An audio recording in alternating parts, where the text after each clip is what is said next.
It is of the Biwabik City Council. It is Tuesday, November 12th, 2024. It's 5:35 p.m. We have a roll call, please. Here. Here. Here.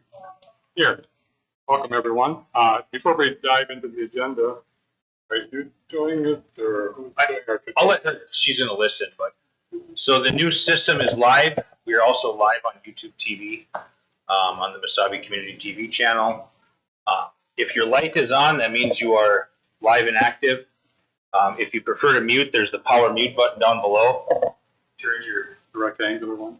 Right on. But I mean, otherwise, the simplicity part of it. If you leave it on, just have it on the way. Make sure that you're not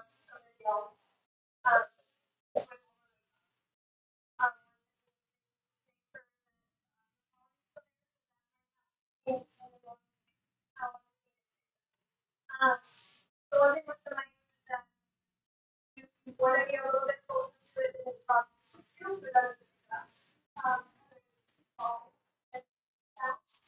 so when you bend them down.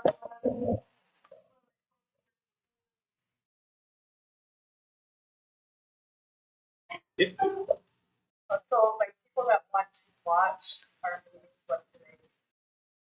You can go on YouTube. And then right now,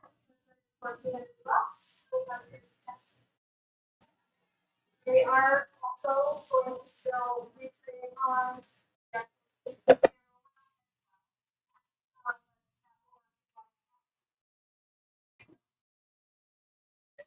If you're saying it's working well, are we on YouTube right now? We are.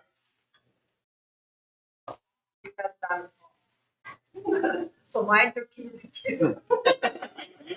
I think he's telling us that. And yeah, and as a shortcut, I'll do whatever it takes to embed or link up the city website. So I was going to hopefully throw that up on the Citizens of Biwabik social media today, but I said, well, let's work out the kinks this week first, make sure it's all working, and then for next week.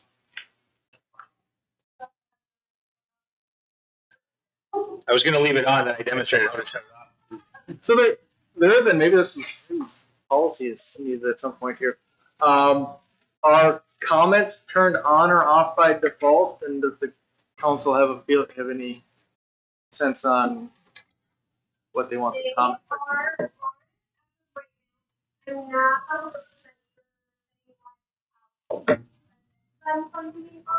Okay.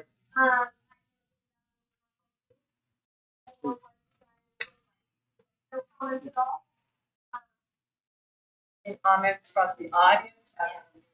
Yep.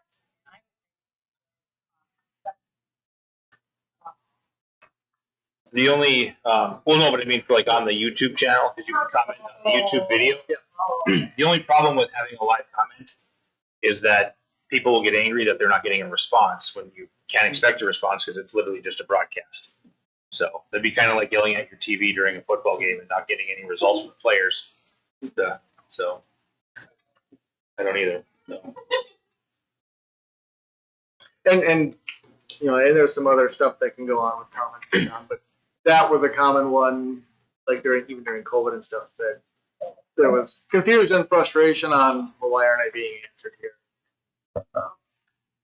Might be best to just establish that the YouTube comments aren't the official method of communication. Some sort of message on there.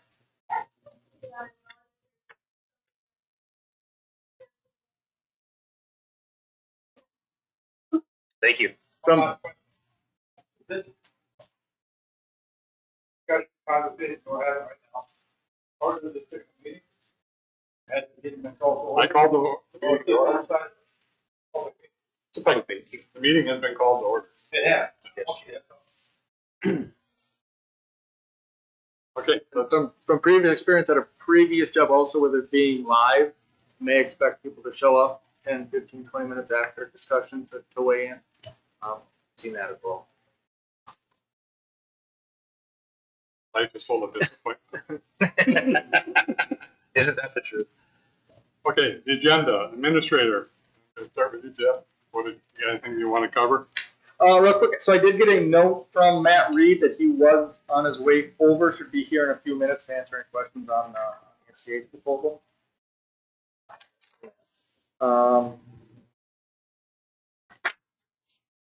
Other than that, a lot of regulation on this agenda. The second reading of the parking ordinance that had to do with with semi-parking within city limits. It does, if you remember, it mirrors Gilbert's ordinance with the exception of they had a specific to reference a specific street in Gilbert that we don't have. So it's the same as that one. This will be the second reading. If approved, goes to our official newspaper publications in effect 30 days after that. So we look in shortly after right around the first of the year. The ordinance 43013, that's the zoning map amendment to change that land at the southwest side of town to commercial for the new owner. Certified delinquent utility bills, that's do that every November with some unpaid utility bills. We have some, the statutes on that are kind of odd on what we can and can't certify, but for the stuff that we can, we send that over to the county to make sure that we can collect that. Collection of city utility bills is kind of a unique animal. The authorization to the redevelopment grant program, that's kind of a re-upping of a previous application that we had on the south side of town. The property owner did finally get some competing quotes for that. We've got the application already pending, but just to be on the safe side, talked to our staff over the past, updated resolution that just references the correct fiscal year that the grant funds were coming out of. That'll be here for the building condition assessment.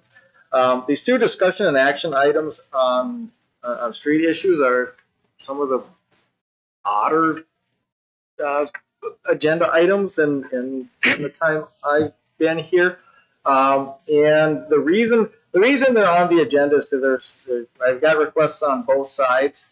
From what I can tell, any action that the city was going to take, whether staff or otherwise, it was going to wind up back at the council meeting for some review. So I want to strengthen the council right off the bat to get some instruction on what you want to do there. Discussion and action on the East Range Joint Powers Board Strategic Plan Initiative that was brought over by the mayor as part of a Joint Powers Board discussion at the last meeting, as well as the letter of support for a new UMB medical school, part of a larger initiative there. Then acceptance of election results, that's kind of a formality that we do after the election year. And there are we have the most recent updated election counts that are. Janet, do you have those yet, or are they? Yeah. Oh, she has. So you got this. Okay.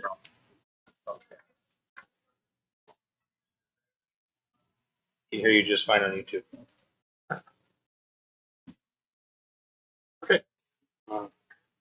Any questions? Is it a set screen or? It's just, I can't she hasn't quite been see zooming that. in on us yet. It's just right now it's a full. Okay. So that's a manual change. That's a manual change. Then what? We haven't gotten set up for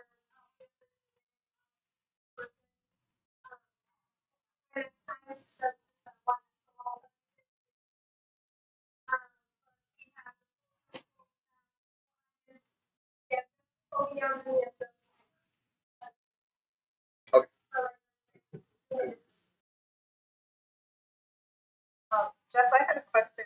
You gave us this map for the zoning. And you have this all because the land we're looking at is not just all lined in yellow, correct? We're looking at the west side of the correct? Okay.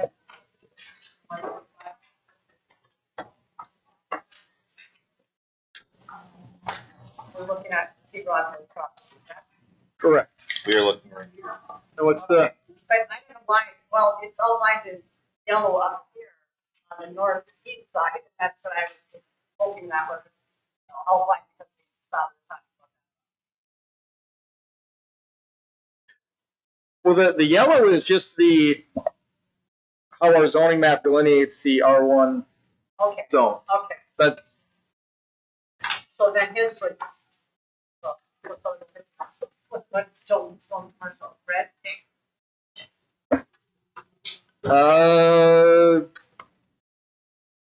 yeah, it'll be that the same color that you see on Main Street. Um, And there's this is the color copy of a color copy of a color copy. So unfortunately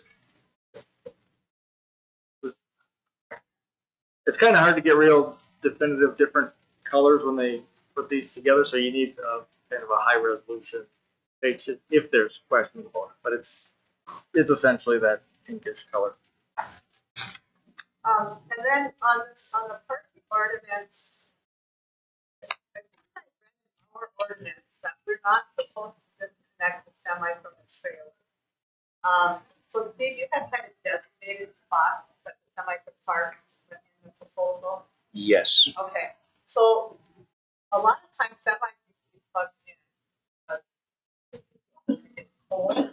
So I'm wondering, would it be permissible that they can disconnect from their semi, even in that spot, and go park at their house? I think that would, Not a load. I think we still have it in the ordinance that you're not, I don't think you're even allowed to do that now, technically. It's because part of the reason is the noise of something idling from 3 o'clock in the morning on, right in the middle of a neighborhood.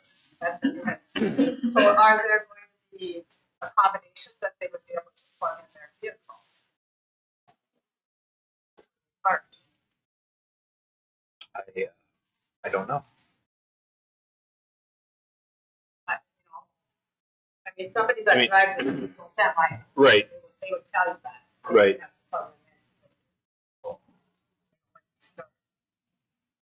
So I just wanted to. It's a fair question.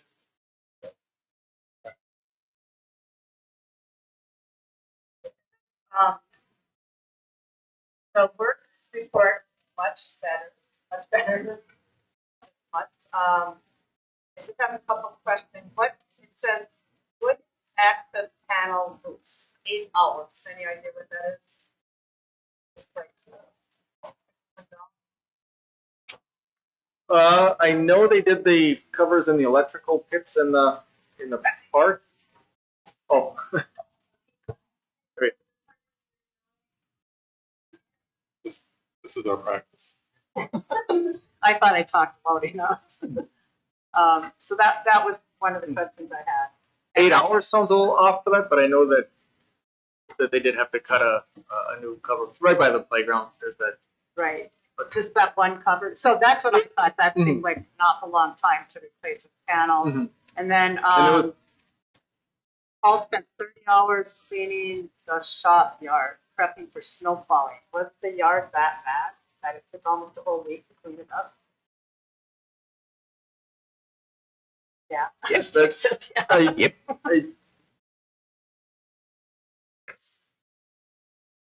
And now with I'll get a breakdown of kind of the internal policies and procedures on how we delineate between finished and closed and that type of stuff. So with the job being, it can be held open for a week or two, you might see hours build up like that more. We'll get that get a breakdown of that for the council.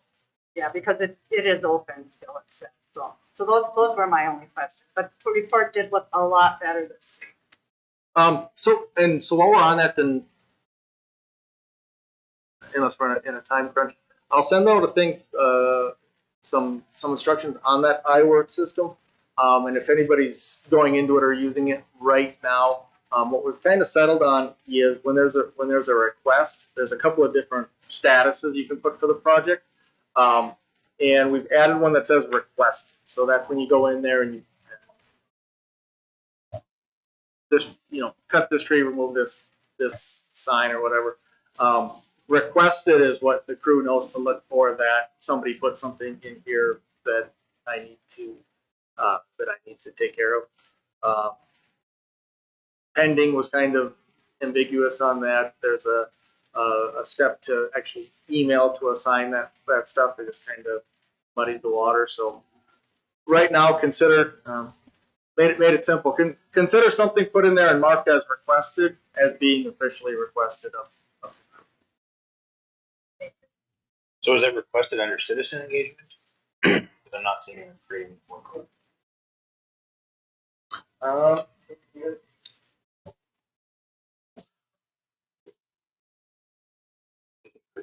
We can do it at a different time too, so. The citizen portal, I think, was requested on the citizen portal. Yeah, I'm under that work management part of it, so. Okay, so let's go with that. I haven't logged out on back, so.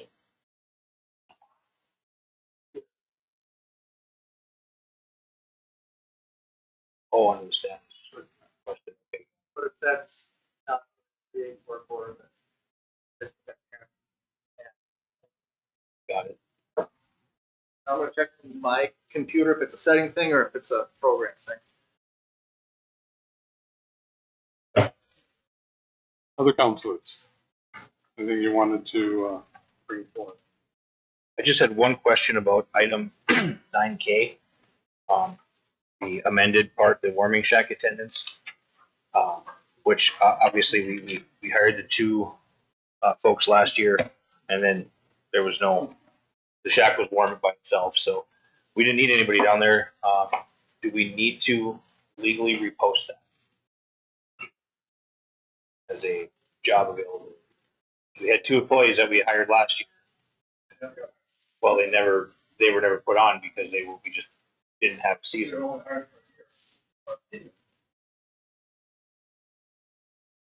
that's it. But do we legally have to repost or legally rehire them? Is there a requirement to put an external post? So, Yes.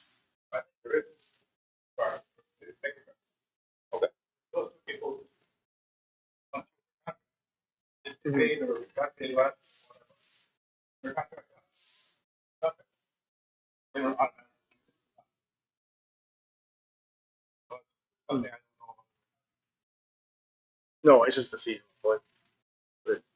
Yeah, part-time season. So that was my question. I didn't want to approve something and so have somebody come back next month and say, "Well, geez, I never even had the opportunity to apply for that." So It might make sense to pull that. or do we leave it on the agenda so we can Or amended. amend it to put up a posting to hire?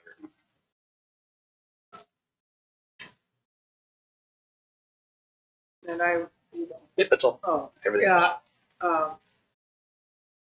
I wanted to pull C6 of the amenities coordinator report, but I thinking we could wait until we talk about the budget that's on there.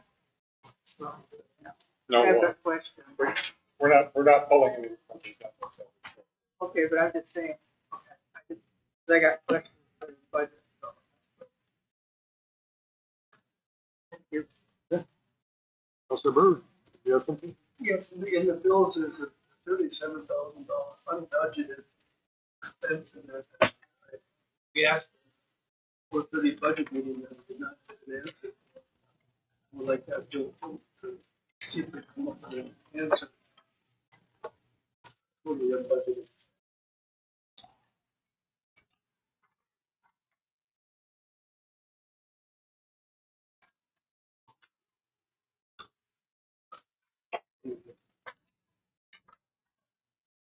Just gonna do that when we get to that item. Yeah. Just let you know.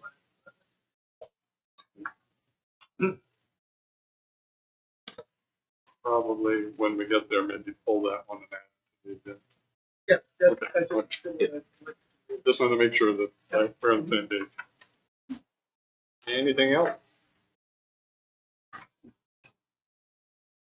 Hearing none.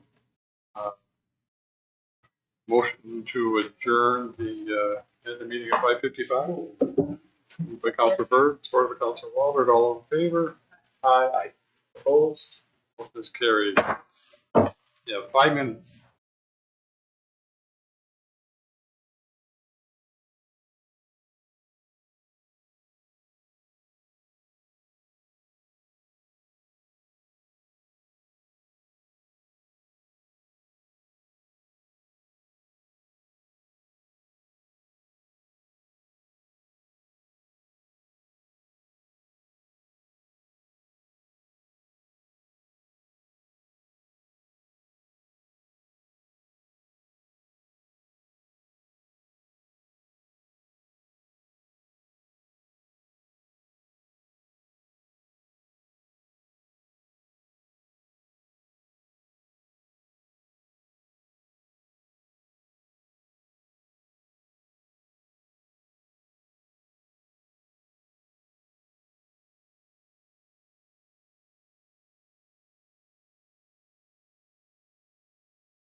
And you're good. Call to order. The regular meeting of the Biwabik City Council is Tuesday, November 12th, 2024, at 6 p.m. We have a roll call. Here. Here. Welcome, everyone. Before we get to the agenda, invite people to stand as they're able for the pledge of allegiance. I pledge allegiance to the flag of the United States of America, and to the republic for which it stands, one nation, under God, indivisible, with liberty and justice for all. Thank you once again and welcome. Council, you have in front of you the meeting agenda for tonight. If there's a motion, I would like to pull 9I, the letter of support for the UMD Medical School. I have not received a template for a letter of support, so I don't want to put anything in front of the council until I have that kind of example. So if there's a motion, I would request that we remove that. So moved. Support. Moved by Councilor Waller, supported by Councilor Lee to adopt the agenda as amended. All in favor? Aye. Opposed? Motion is carried. You now have in front of you the consent agenda item. There will be a couple items that are requested to be pulled for discussion in addition to the agenda just approved. What were those items? I'd like C6 to talk about the budget, when we talk about the budget. There are questions I have.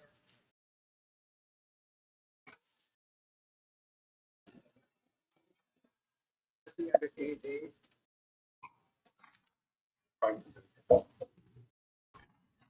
Is there anything else? Are we going to hold the bills and, was it bills and payroll? Is it on I there? would like to pull the bill check number 129,646 for discussion on unbudgeted items.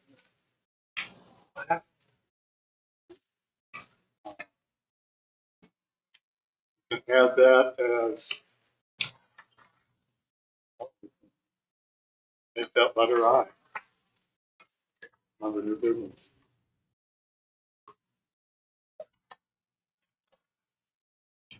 And just to make sure everybody is aware, agenda that Jeff sent out after the original one went out. This includes item 8A, which is discussion of the budget, and item 9K, which is approval of the warming check. Those were additions made not long after the original package. Is there a motion to approve the consent agenda So with moved. the items that were pulled? Moved by Councilor Berg, supported by Councilor Beyondich. All in favor? Aye. Opposed? Motion is carried. Which brings us to at 6:03. We are recessing the regular meeting to go into a public hearing relating to the zoning map amendment ordinance. Jeff, I'm going to give this over to you. And we will be this later to chance for the public to weigh in on proposal. At this point, the planning commission has reviewed this request and is recommending the city council revise these parcels to be a C1 commercial zone, in accordance with the new property owner's request. Public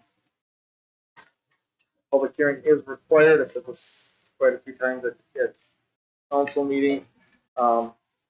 Because not all councils allow public comment, allow participation. It's kind of an important requirement in there. But we do have to legally follow the steps of holding this public hearing to make sure that everybody has a chance to comment on it. It's not a referendum on the zoning ordinance. It's for public hearings for input for the council, and then the council takes the vote on it. So I don't know if there's any strong resistance to it, but keep that in mind. It's not subject to neighbor approval or anything like that. But it can be important input to take. follows our zoning ordinance, is governed by, the regular ordinance process. So we have 2 readings, and publishing, regular paper in the official newspaper, and then it would be in effect. So there's. So this, as Kevin indicated, this is the opportunity for members of the public to comment on the proposed rezoning of the property in question. And I should also point out for those who are not here from the earlier meeting, this meeting is live on YouTube. So we will ask people to, try to address the council, come up to the podium, and, help them state your name to the channel.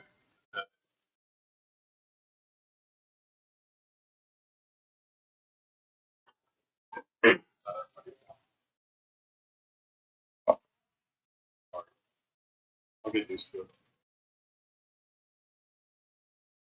I did receive a email comment on this, and I did remind the citizen that, opinion of the nature of business isn't necessarily the time and place to bring up a zoning question.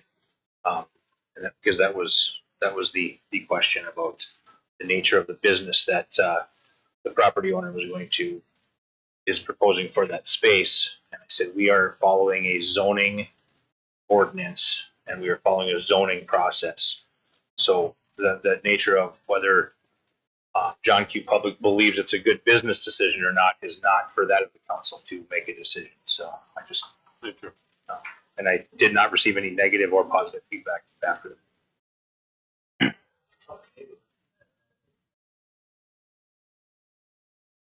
That's helpful. But yeah,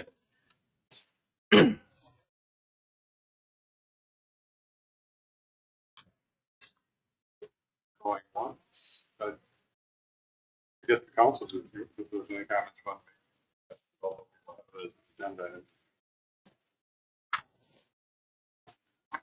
Hearing none, it's 7 p.m.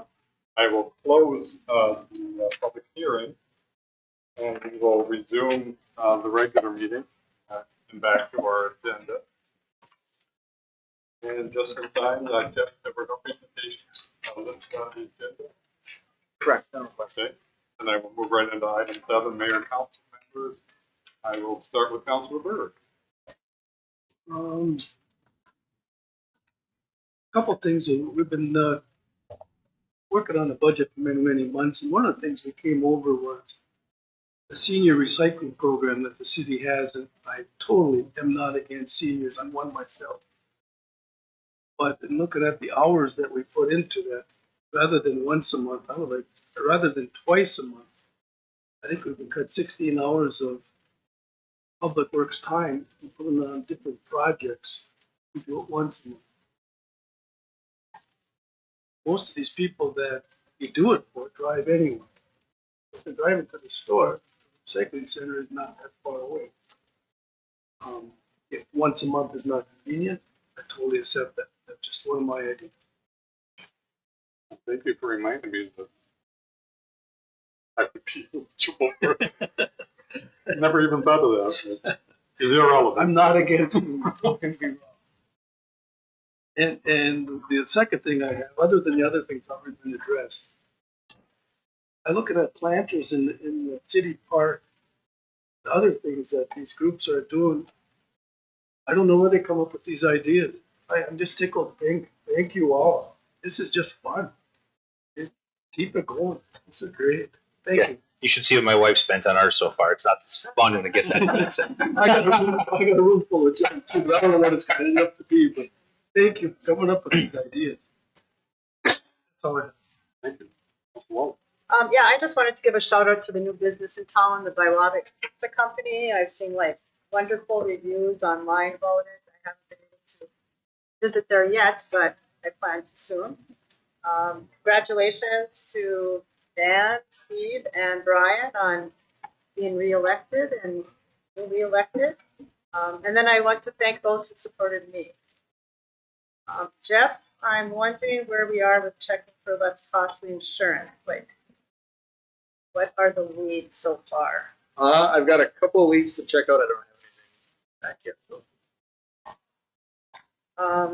And then have the this is for you, Jeff, have the businesses receive the snow and ice removal policy that we discussed at last month's meeting. We discussed that they should each receive a copy so they know what the expectations are. Yes. Did you mail them or go visit them? Mail. Mail them? Okay, any feedback from them? I don't know if they, did you and him or? Yeah, I don't think they did yet. Pardon? I don't think they've hit the mailbox yet. Okay, and then this was in the amenities report. Remember when we repainted the pavilion and everything, we had asked that the locks be changed on the kitchen, so if people aren't renting the kitchen, they can be locked out. Mhm. Were those locks changed? Because in the amenities report, it sounded like those locks are not working properly. I think we gotta check the locks, but yeah, they've been changed. Yeah, I don't know if you've seen, we've got in the drawer with the keys, we've got two, some have two keys on them, some have one, so if they rent the kitchen also, they get the double key lock, I don't think they just do one. Oh, okay. But the locks are in need of some updating regardless. Because those locks were just put in like in 2023, and that's why I was kind of wondering about that. If they were changed, they were just changed last year. That they And there's some issues with things like when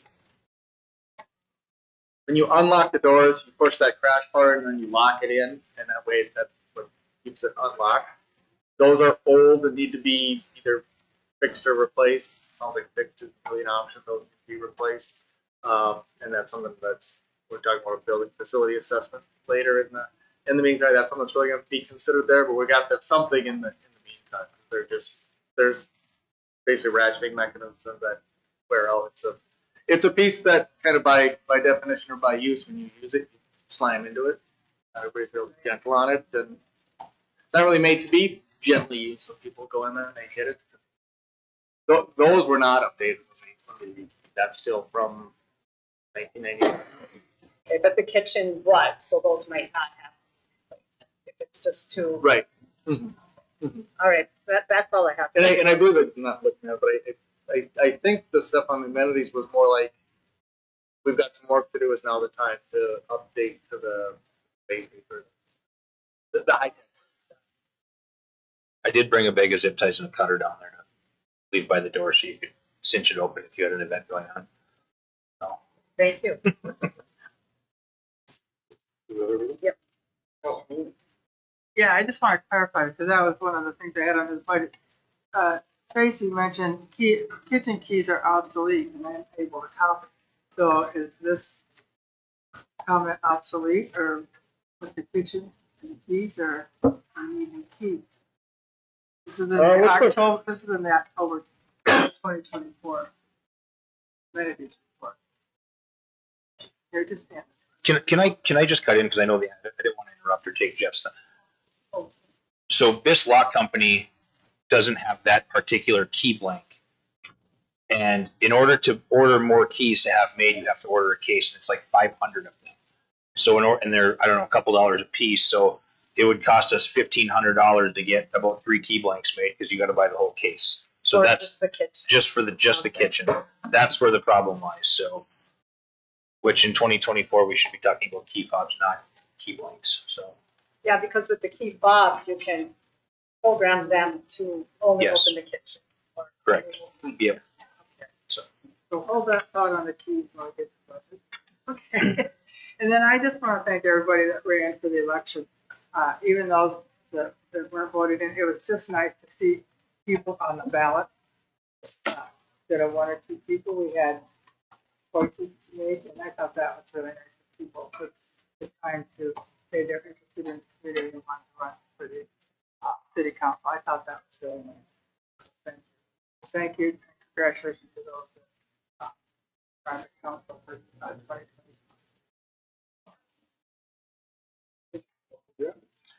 I too want to welcome Biwabik Pizza Co. to our main street. I was there 4 times last week, and I can tell you it's pretty good.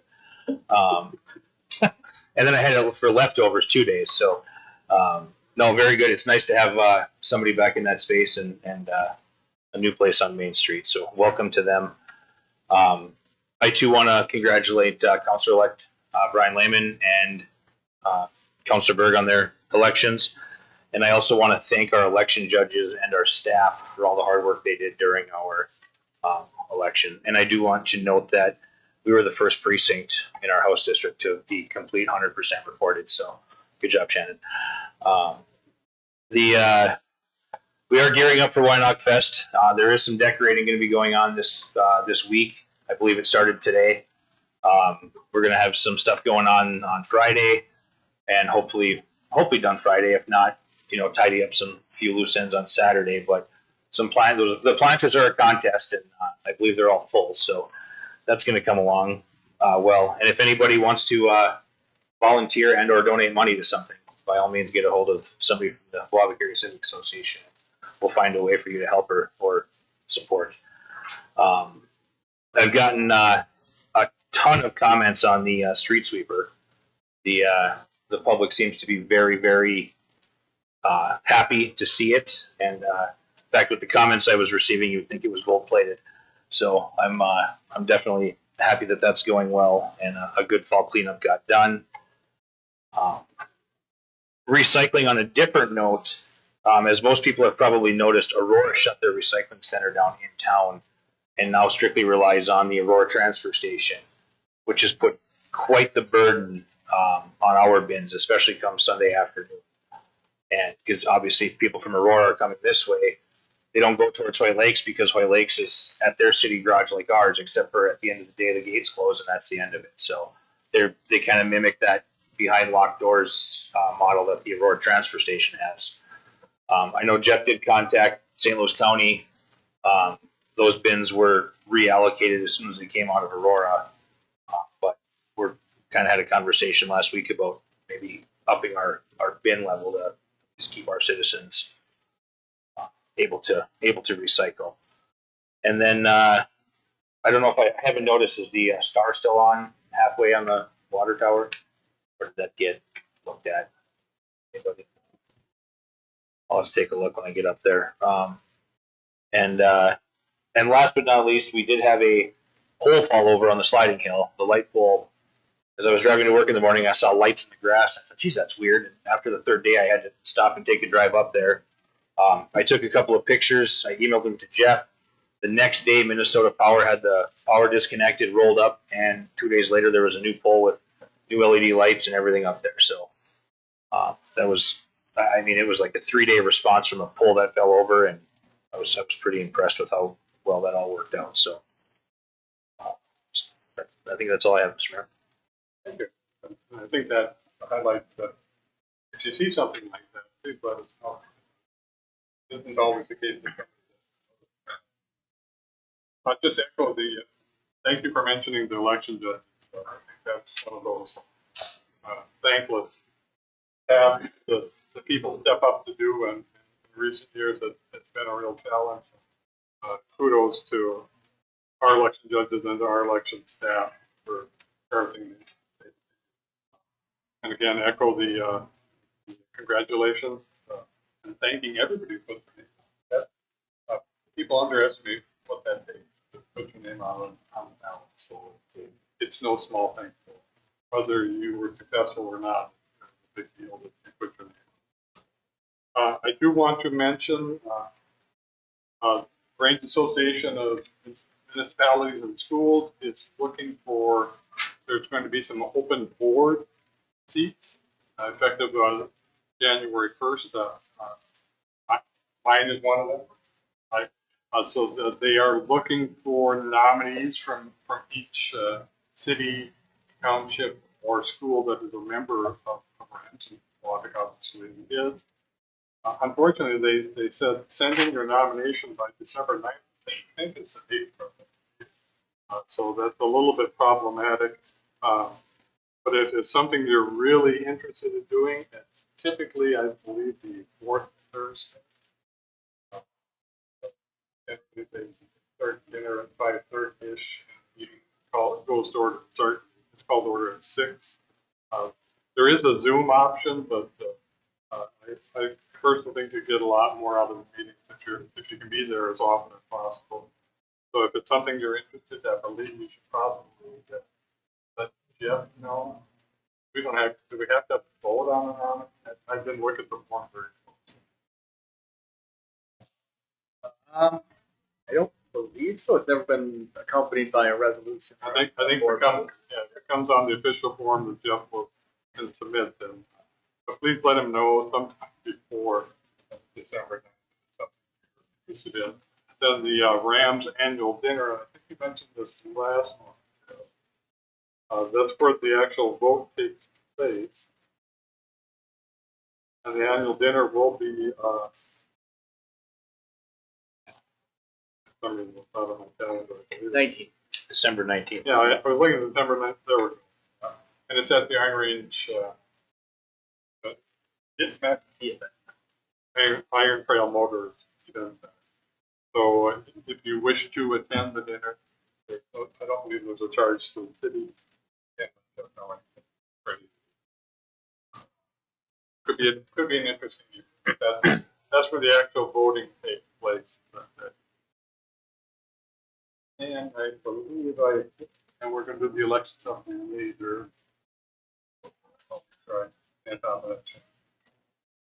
with that, I think we'll return to regular business. Item 8A was one of the items that was added in the revised agenda, and this is a discussion of the 2025 city budget. Jeff, are you going to kick that off, or is that our esteemed budget? Well, I believe at this point we're looking for if the council had any questions or suggestions or comments on the budget as drafted.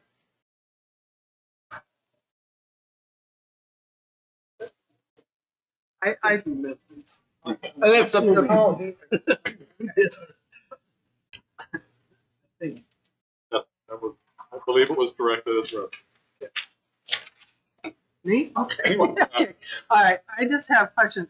Like in the amenities report, are money set aside for the things that Tracy was suggesting, like she wanted marking poles for the edges of the new road. We talked about the door locks. Do we have money for the kitchen to replace that? What did you say, 3,500? Boy. Oh, okay. And then lights replaced on the north parking lot entrance and by the kitchen door. Is that budgeted in the budget for amenities, or how does it work? There is not like an line item, Okay. but I would think when FCH, if they pass that they go and do the facility update, that maybe they would look at it at that. I'm not sure. That. But like the lights on the building, that's just part of operational stuff. Those have been replaced. That was a maintenance item. Some of the larger stuff would be, we've got a decent amount of capital improvement money set aside right now. Matter of carving that up or doing it out of the recreation budget. Okay, and then when we had our campground meeting, how about she talked about the basketball court, bringing in sand for the volleyball. Mhm. Is that all? Those are the operational stuff. Okay, okay. That answers my question.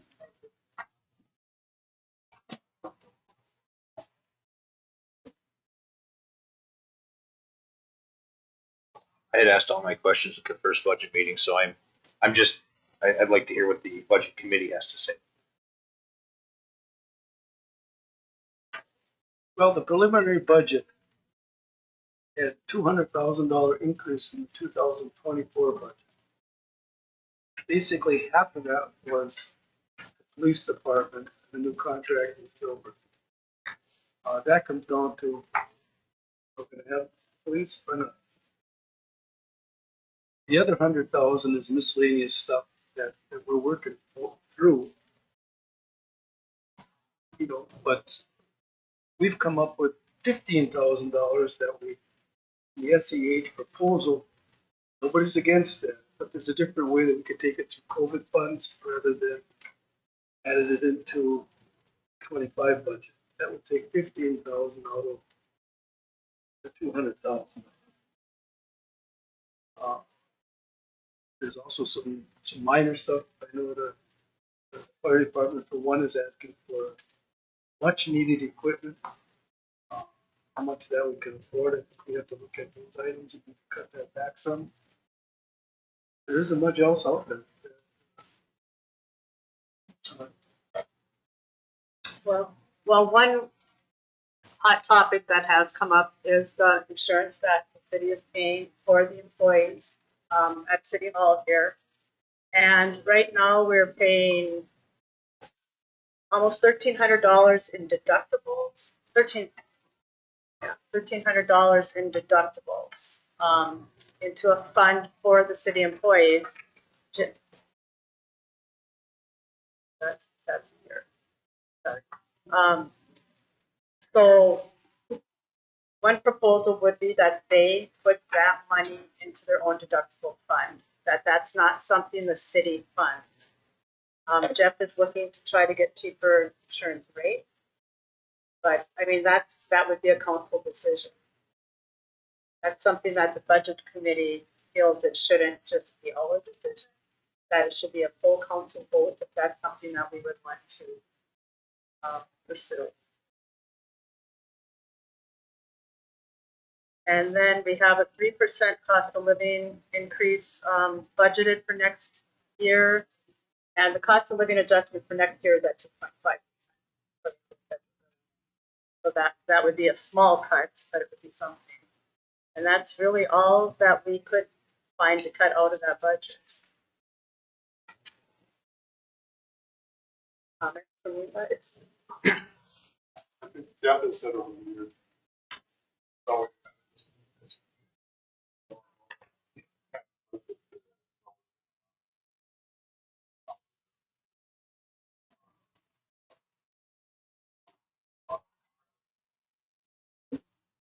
I spend a lot of time on the budget. There's no items that I say are necessary. It's more what we can afford. I don't think the taxpayer is gonna buy 19% increase. You do have to reduce some. There's no unneeded stuff.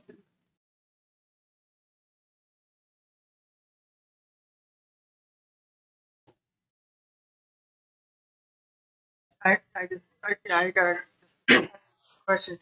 In the last meeting, I thought with the insurance with the employees, comment was made that it was kind of late to take care of it, to investigate it for next year.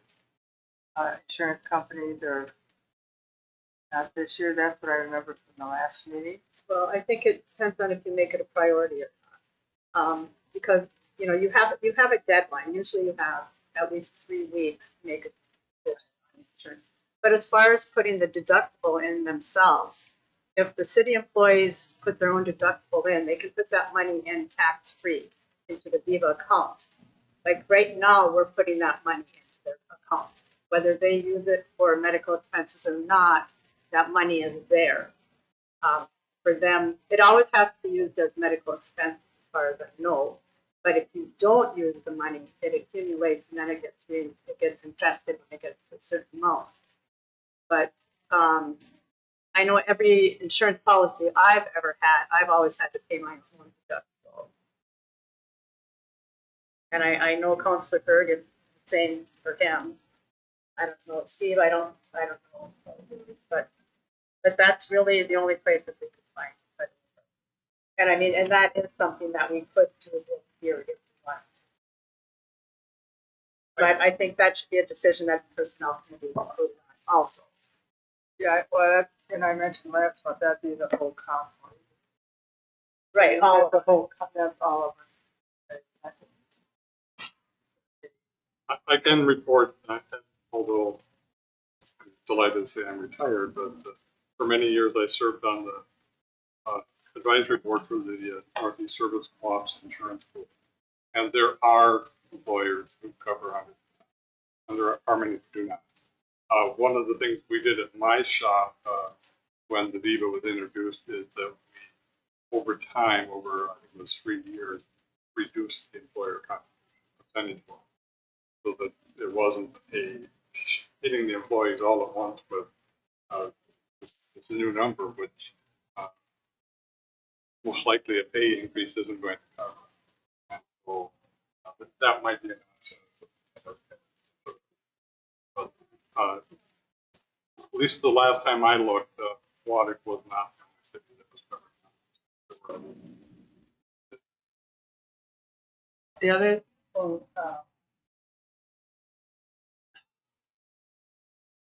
I gotta redo it again, I'll admit. But when you look at their salaries and what we do, um, if I rightly remember, it was like a $900 difference.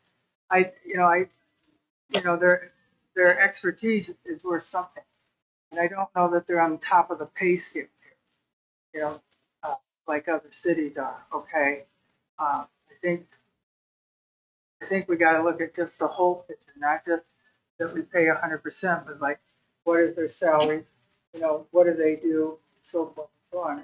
And we get compared to other cities. I think they're at the lower end of the pay scale, to be honest with you. But like I said, I will look at it again. But that's a good one. I guess one thing is it's really hard to find comparable pay scale for our city because our city is so small, it's less than 1,000 people.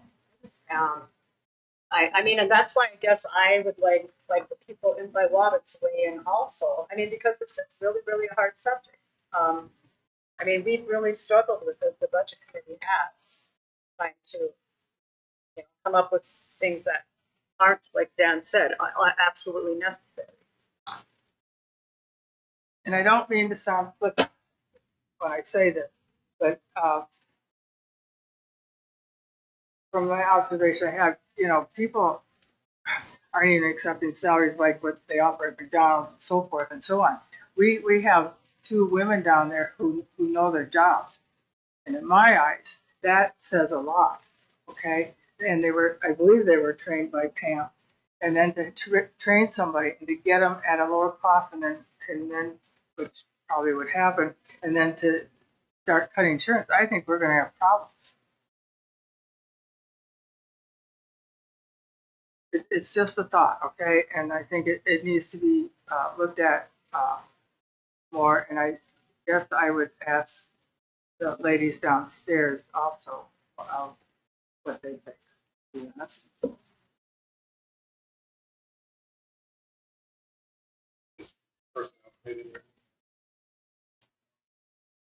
We're just setting up. I mean, we just got employee reviews today sent back to us, so it's very hard to without having literally got that email on the way up here. So I will say that over the last 2 years, I've looked very hard at where we are in pay with other communities, both small, neighboring, and our employees are at the low end of the pay scale. Definitely, and it is, like I said, it is challenging to compare because you're still at, we're at 1,000 people. So just for a round number, there's not a lot of other towns that are at 1,000 people, but whether you've got 1,000 people or 1,300 people, the work doesn't change much. And from our perspective, if we compare ourselves to, I'm looking next door for a billing technician next door in Aurora, it's $30.15 an hour. We're at $22.64. That's a huge wage gap for doing the exact same job. And then you look at from a deputy clerk standpoint, and I could bring that up too as well. But next door is getting paid more, but they don't even have an ambulance to deal with billing, whereas Shannon does all the ambulance billing. So we've got some pretty dynamic employees that do a lot of work at a much lower rate. However, their benefits are probably a little bit better. And at the end of the day, if we increase a wage, which I'll be completely honest, I'm very nervous about pay equity and pay equity laws and how we fall into that. And reading the pay equity reports from years past, I'm not 100% sure how we pass. And Kathy and I discussed it too in the past because we ran into that with Pam Burtz, who was before my time. And the thing is they get a small stipend and a benefit compared to a wage, but the city actually saves money in the long run because we're not increasing our Social Security contribution, our PERA contribution. Medicare contribution, all the different things that go with that. $1 an hour goes a lot farther than $1 in the bank for a benefit. So, and that's the way I look at it. We've got some very dedicated employees, and not non-represented employees. I'm not talking about our union contract here. We've got some very dedicated non-union employees that are on the lower end of the pay scale, probably teetering on pay equity, and also doing fantastic work with a lot of knowledge. So, I put a lot of value in that knowledge. So, and like I said, it's hard to make a decision. If I were to get into the employee reviews and they weren't that great, well, then I'm probably think twice about my comments. But my guess is that that's not the case. So.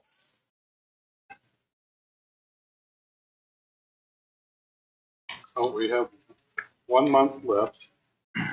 Well, technically, we have until the guessing the council. Yeah, thank you. I could read your mind on that one. Finally, after all these years. I don't want to meet on December 26th. I do want to thank the budget committee because I think they've done a really good job. I really do. I know they've spent a lot of time, so thank you very much. It's probably the least fun job of the city. Definitely. And it's not popular. Yes, the least fun, least popular. That's a good way to If you put it. come up with any brilliant ideas, please pass them on to the budget committee or detail.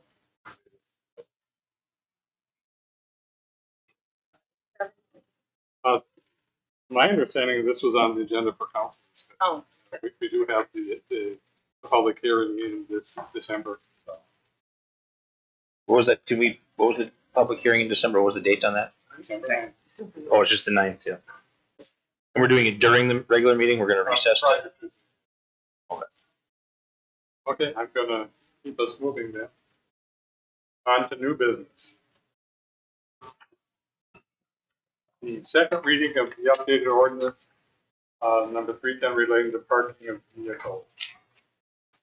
So in order to have any kind of discussion, the first thing I need is a motion to hold the, got my papers mixed up. Need a motion to hold the second reading. I'll make a motion to hold the second reading. I'll support it.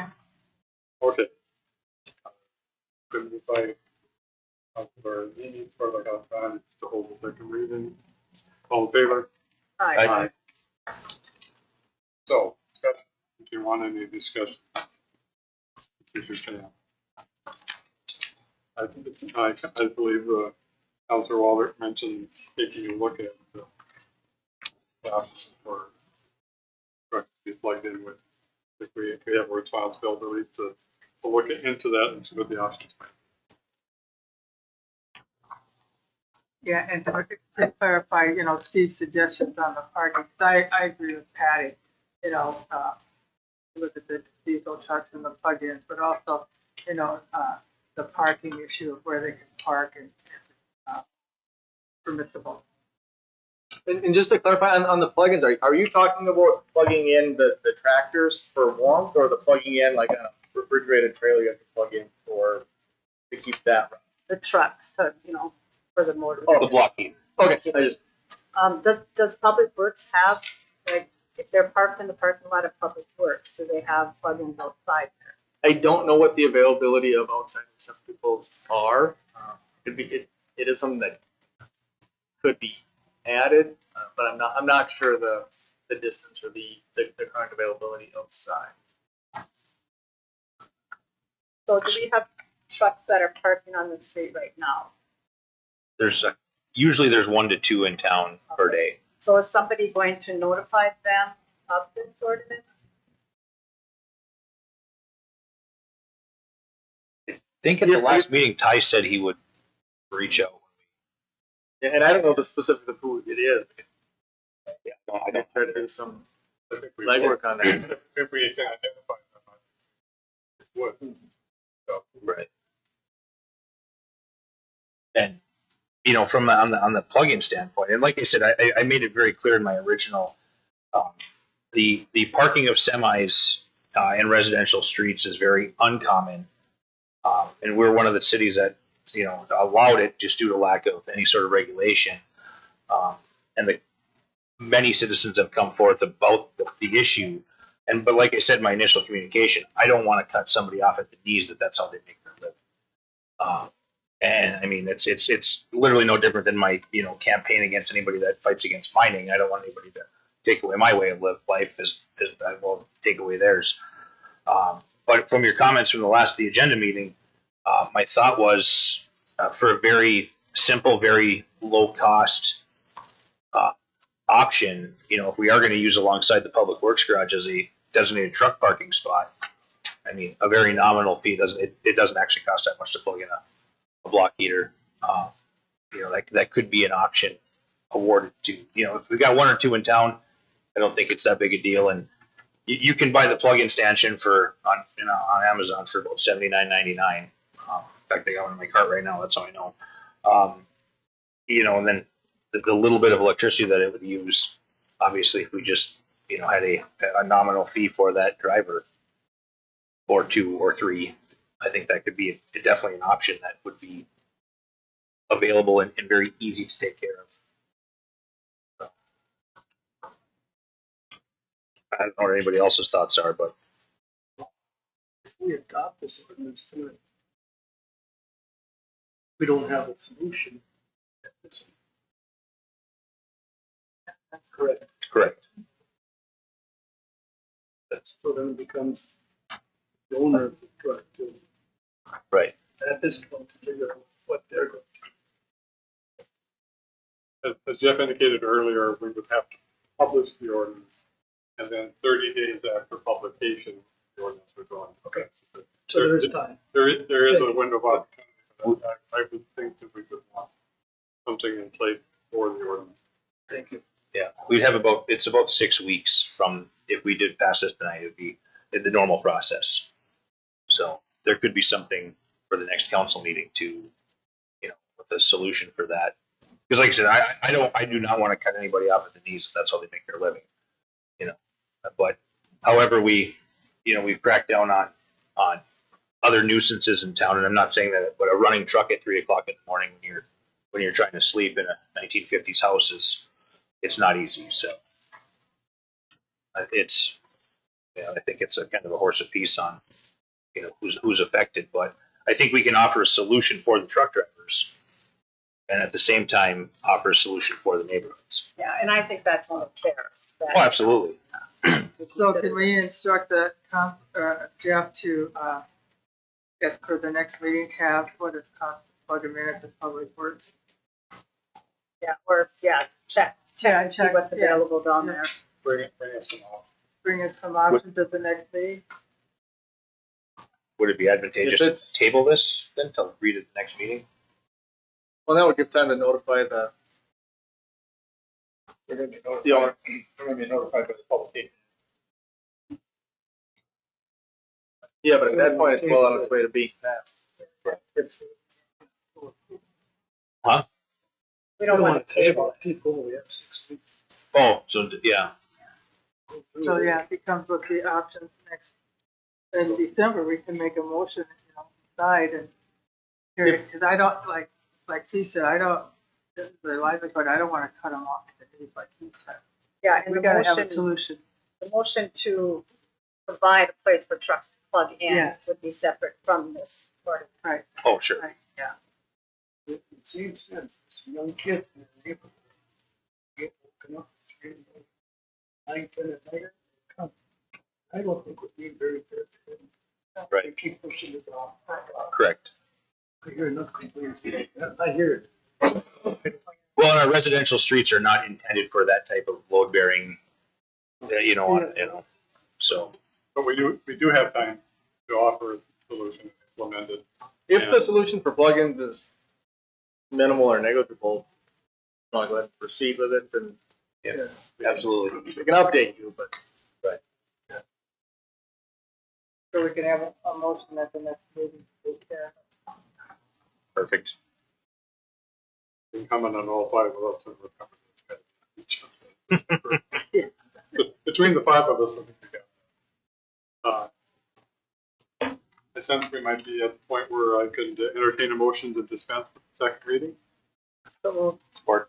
Moved by Councilor Wallace, support by Councilor Beyondich. All in favor? Aye. Opposed? Motion is carried. Item 9B, the first reading of ordinance 430.14, the zoning map amendment. We discussed this in our earlier meeting. So before we have any discussion, can I have a motion to hold the first reading? So moved. Support. Moved by Councilor Waller and supported by Councilor Shannon. You can make that call. All in favor? Aye. Opposed? Motion is carried. Discussion? Well, I'm wondering why there's only water and sewer. Oh, when I was talking about the kind of the wonky statutes on what we can certify, water and sewer can be certified, electric can't, refuse can't, and why that? The only answers we've ever gotten is because that's what the statutes say. It's kind of weird. Are we on the zoning? I thought we were on zoning. Oh, I'm sorry. I thought we were on this one. Oh. I was like, hang on, I'm really I'm confused sorry. here. I got confused. Yeah. I'm glad you guys are What I on the was same talking page. about. Okay. Yeah, we I had, was like, water and sewer is not, that's utilities, not zoning. Okay. I jumped to we the gun. only did the first half, where we had, we're holding the first reading, now we're having discussion. If there is no discussion, then we can dispense, but I want to make sure that people have a chance to weigh.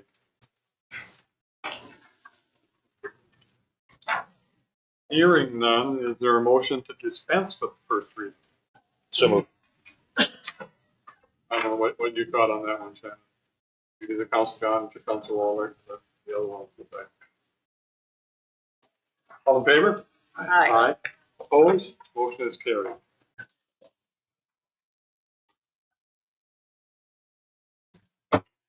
Item 9C, Resolution 2024-17, certifying delinquent utility bills for collection of 2025 property taxes. We just got a little bit of a preview. You want to reiterate something? And actually, my 2 cents, my theory on that, water and sewer have pretty much always been city or municipal utilities. Electricity, not so much. I think that's why the statutes reference water and sewer, but it is what it is. So moved. Support. Moved by Councilor Byrd, seconded by Councilor Waller to adopt the resolution. Is there discussion? Well, I think it's wonderful there's only one on. Yeah. Yeah, I was really surprised by that. Yeah, that's great. Go Biwabik. I believe you were alluding in your content that there are some restrictions as to who can be certified, the circumstances. There may be others, but they don't meet the threshold of the statute, is my understanding. Right. There's a motion on the floor. Shannon, when you're ready, a roll call, please. Aye. Aye. Aye. The motion is carried and the resolution is adopted.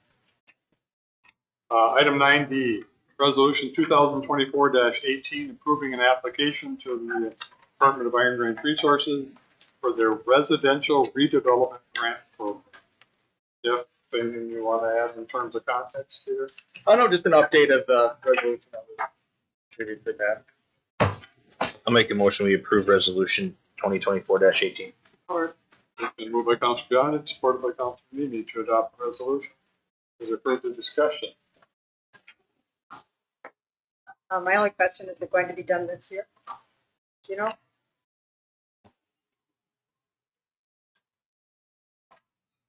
Same. I can't say for sure. It'll be done in this fiscal year, so before next July. But the application is in at IRRR. The quotes have been received, so it'll be as soon as we get to go ahead from IRRR, we can have the contract. So that may be with it before December 31st. It can be done over there. That would be what the breaks on it. Any further discussion? Shannon, when you're ready, a roll call, please. Aye. Aye. Aye. Aye. Aye. The motion is carried and the resolution has been adopted. Item 9E. acceptance of acceptance of proposal for building condition assessment, SEH engineering. Jeff, is that you and Matt?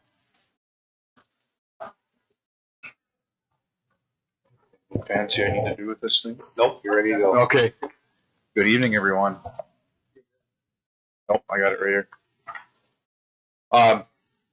This was brought up at the last council meeting. We discussed it again. I think it might have been brought up at the meeting ahead of the council meeting last month. We, Jeff and I and a couple of our architects met and discussed a little bit more in detail of what was discussed. And so we're just bringing this back forward to the council for any review and discussion. If you have any questions, I'd be more than happy to try to answer them for you. I just have one question. It says, under your scope of services, it says that you will be meeting with the city staff. So is that just like with Jeff, or is that with the council? Be with Jeff. Or from the staff, whoever would be working with us on it, yep. I'll be here if you have questions to the council.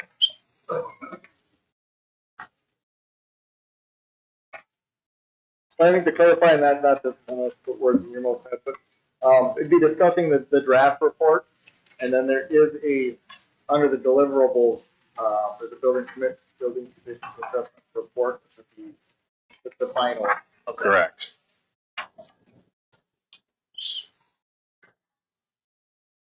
So if everybody's remember, I had a little bit of heartburn on this the last time it was brought up, and I honestly still do. And I understand that we've got some ARP funding, and we've got some public safety aid money to the tune of roughly about $135,000. The IRRB had a meeting today at their board meeting. They awarded out $4 million in grants, none of which we applied for. This COVID money had been, if we would have applied for $135,000 worth of building upgrades to, I look at City Hall, the doors, the ramp, the HVAC, the elevator, the roof is so. Pavilion doors, we all know the door problem we have over there. Roof, HVAC, soffit fascia hasn't seen paint in 30 years. The garage, we've got CO detectors in there for failing furnaces. I still have a really hard time spending $20,000 for somebody to tell me that those things are wrong, when if we have $135,000 that we could use for matching money to apply for money in order to do this. And I was under the impression last month that Jeff was going to work with Matt on a building proposal for this building as a project, redoing the ramp, the door, fobbing access, all that, which then obviously could phase into the other buildings. So that's, like I said, I have a hard time as we're trying to cut money from money that's not, there's nothing to cut. I don't feel like we're doing any long-term planning or investing into our community by, cutting 15 grand out of a budget here and spending $20,000 using, ARP money, which could be used for the actual work itself. Because if we do get matching grants, that $20,000 turns into $40,000, which pays for our steps and our ramp out there, which I've heard, 25 times this week that, are we going to get it fixed? Are we going to get it fixed? So that's just where I'm at with it. And I realize that there's a cost associated with a ramp design, door design, building assessment, with building access, building security. And I'd rather see that money go towards specifically working on a building and its projects than an overall assessment. There's shingles falling off the roof of the pavilion. It needs a new roof. And, you call a roofing contractor and get a quote. I just don't see spending $20,000 to do an assessment on things that we already know. Every door at the pavilion has a gap in it. You can see daylight, so we're heating the outside. The key locks don't work very well. Everything jams up. And again, you get into a key fob access. Now we just have fobs. You're not messing around with obsolete keys because here you go in this program. These are programmed to this building, and Public Works has one key. We're not making. It's just one thing after another, and I just can't see spending $20,000 to tell us what's wrong with our buildings. done when I could spend this money fixing this building or fixing that building. And I understand the heartburn. I have as well. I watched that well, actually. I was in on the IRRB board meeting today, studying the packet and previous packet. And they are giving out, they've been giving out substantial amounts of money for building upgrades. I can't say for certain all of them, but I'm willing to bet most of those applications do start with an agreement like this. The IRRR grant awards, and then the bonding bill presentations that we're waiting around to give ours to the other bonding bill presentations. Most of them do seem to start with the engineer's report on it, and that does just seem to be the way it works and a requirement is that they those grant applications, it doesn't specifically say shall have an engineering report, but most of those big projects definitely do seem to start with an analysis like this. And again, if we could focus like on our building with our 88 funds, I'm looking here, City of Evlith, $500,000 to upgrade the HVAC at the Evlith Community Recreation and Office building. City of Calumet, $300,000 to upgrade the interior and exterior of City Hall, including new roof, electrical wiring, LED lighting, ADA cement steps, and a ramp. It's literally what we've been talking about, and there's other people applying for it. We're not, and I think a building, maybe as a project for this building, focused on that, we could actually probably target some more money for that. And that's just where I'm at with it. Maybe I'm on an island by myself with this one, but that's just my opinion. To what extent would this assessment include kind of detailed specs for the door and the ramps? So, and maybe I misunderstood. The purpose of this was to come up with the list, and like you said, Steve, I'm sure there's a lot of those things you guys can come up with on your own without. But I think the discussion last time, or at least the way I understood the discussion last time, was to try to come up with what is it going to cost, and we were looking at all three buildings. Now, to your point, if we took a step back and said, "Hey, let's focus on City Hall, and let's let's move forward and get something together for City Hall. That'll include a cost and more of a plan versus an assessment. We can certainly do that. I think that this particular agreement was to look at the pavilion, the Public Works Garage, and City Hall to try to generate some sort of an idea of a comprehensive, like kind of what Jeff was saying. Get a list, get a cost estimate, get all of these items listed together so that we could go apply for some of that grant fund. If we want to take a step back and just try to focus on City Hall, that absolutely we'll do whatever you guys would like us to do, no problem. I guess I'd say I would like to move forward with this with all three buildings because it's gone up almost $5,000 since proposal last year. And I think it will give us more opportunities to see what's out there for grants and it'll be more specific. And I know as far as the pavilion roof goes, we were looking, 2 years ago, you were calling people and you said people just weren't getting back. This way we might be able to put the thing, if I understand it right, out for a bid, maybe as like half a deal or something like that. Yes, you could. And I would point out that the list that Council Beyondich was making, and I saw that this afternoon when the email came out. So those are matching, right? Typically, they're 50-50, but I don't know what the term. It's still 50-50 on all.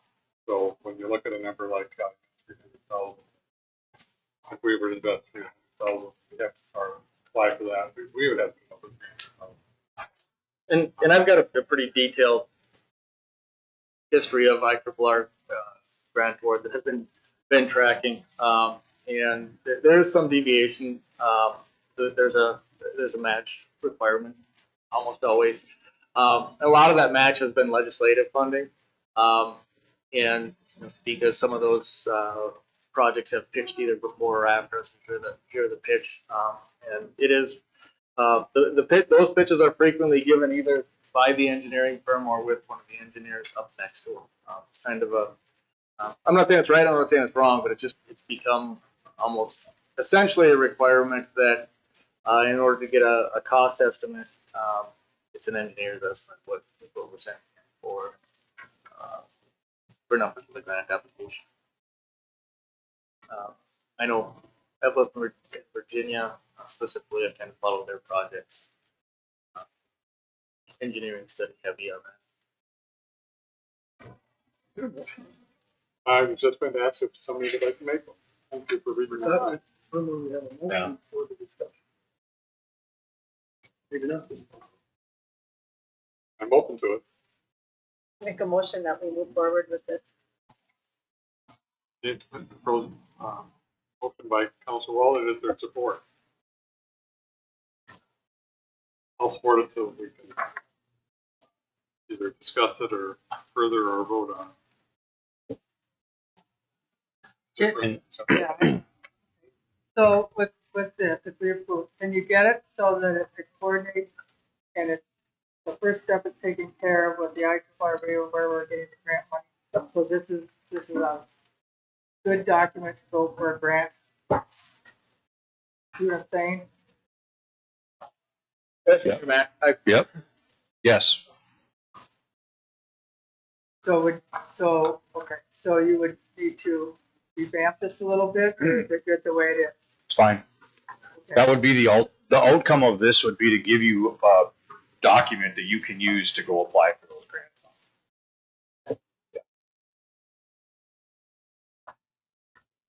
I know in the past, SEH has often identified other potential grants or Yeah. in the IFRB.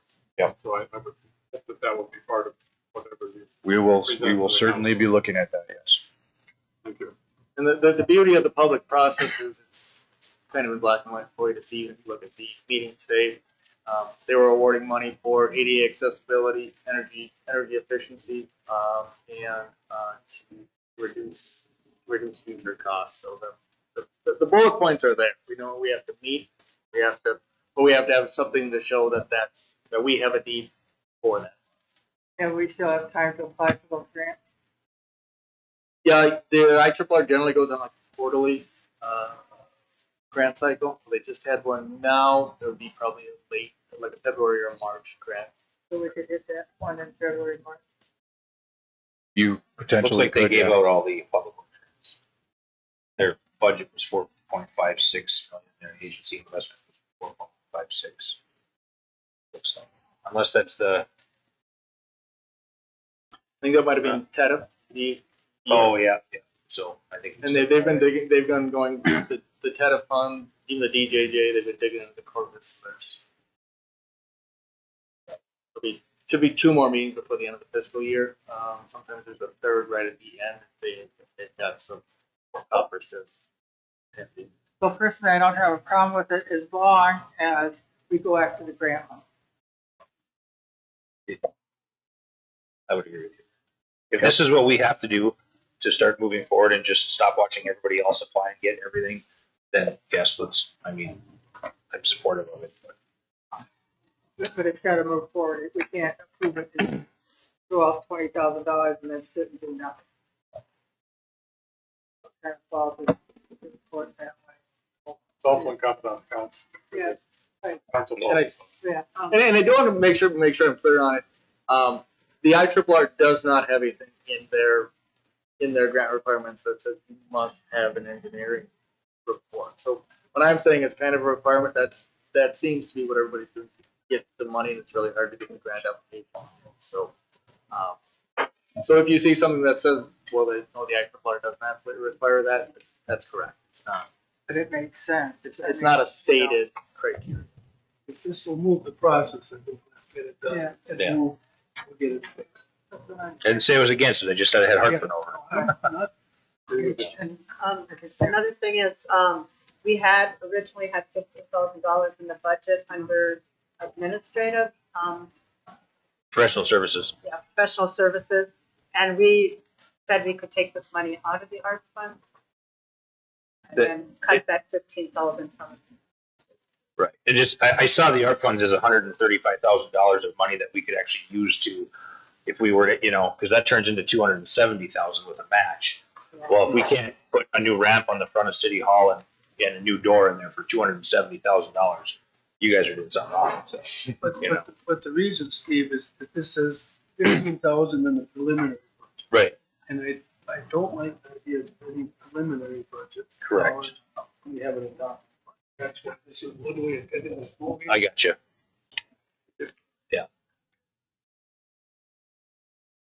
We have a motion on the floor, since the council is ready to vote. All in favor of the motion? I, Opposed? Motion is carried. Good discussion. Thank you. Thank you. Thanks, Matt. 9F, discussion and action on Block Street / ATV Trail, 23 Second Street North. Have at it, Jeff. And as I mentioned in the previous meeting, this is one of the stranger agenda items that I've ever prepared. But again, I'm bringing it to the council now because I determined it was inevitable that it would come to the council at some point, so let's just do it early. You have a lot of correspondence in your packet that if there's any questions on, we can cover. Can I ask for a point of information? Yeah. Before we continue in discussion? Is this on city property? Because that completely changes the way we look at it. Either way. Blue line. The blue line is on city-owned property. The orange line is marked as Second Street North. Mhm. We've plowed it, we've maintained it for as long as, I think as long as any of us have been. So we've maintained that as a street. I have no title or deed or easement in the name of the city for where that orange line is. The Land Explorer is not a perfect tool, but it's close. According to the Land Explorer, that orange lot is on the neighbor to the south, Steve Francis's property. The correspondence and conversations have been with the neighbor to the north at 23 Second. So is this blockage that we're discussing, is that on city property? Not on city real estate, it's on pretty clear. We haven't established it, but we certainly have easement by usage, prescriptive easement. Because we've known it for so long, graded. There's nothing of record that just says. So, is it on our land? No. Is it on our easement? Yeah. And without a actual surveyor out there, I can't tell you how much of that pile is on the blue line side of the line. The pile is right there, Or that red spot? but Which is, it's about 6 feet wide. There's at least a 6 foot mark. Oh, I've seen it. On the Land Explorer, so is it? I can't even tell you to the inch if that blockage is on the city-owned side of the land where the ATV trail is, or the area that we have where we've maintained the road. So is that something we need to have Larry look into? There's nothing more for me to look Yes, at. okay, so we have. It is what it is. It is what it is. All right. when you look at Land Explorer, none of the city streets say they're city street, as far as I recall. When I look, one of the things I mean, I've walked down this street for over 30 years, and then all of a sudden it's blocked off. And then just lately, no trespassing signs have been put up. Those have been put up within the last month. There's 2 students that live down there that were used, they would walk that street. And then all of a sudden now they have to walk alongside the highway and up a couple more blocks so they can catch their school bus. So that was really a hindrance. Kids walking to catch the bus, kids walking to the sliding hill. I mean, that was a safe way for the kids to walk down to the sliding hill. And then I thought that that's what we had planned for the Biwabik Trail to come through, that they would go through the west entrance there and then come on 2nd Street North here to hook up to 1st Street North. I'm not positive. Do you guys know what That's one of the preferred options that we've identified. Yeah, so I mean, there's all those things And then another thing is the person that you've been communicating with, his name isn't even on the, as ownership, as a taxpayer or anything. There's only, the woman's name is the only one on there. So I found that interesting that he's having all these communications with you, but he doesn't even seem to be an owner of the property.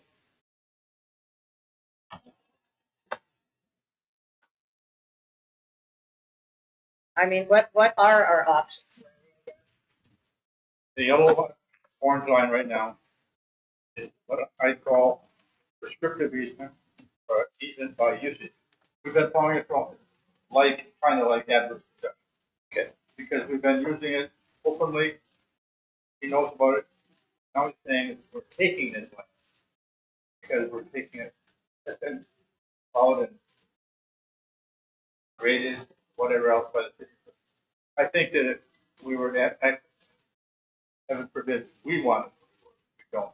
But we would have no legal problem if we were to take that structure and take it up.